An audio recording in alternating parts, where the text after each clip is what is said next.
কাজটা মোটেও অত সহজ নয়।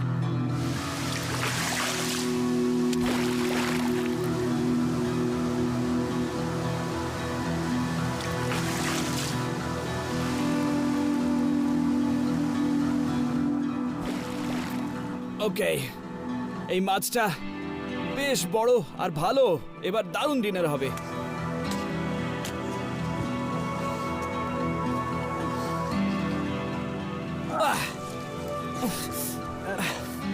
এই মাছগুলো এত পেছল যে সহজে ধরাই যায় না, কিন্তু আপনি যদি কানকোতে আঙুল ঢোকান তাহলে আর লাফাবে না। তারপর শুধু এগুলো একটু ধুয়ে নিতে হবে।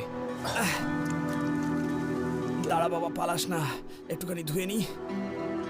কিন্তু সত্যি বলতে কি, জরুরি অবস্থায় আপনি এগুলোকে কাঁচাও খেতে পারেন।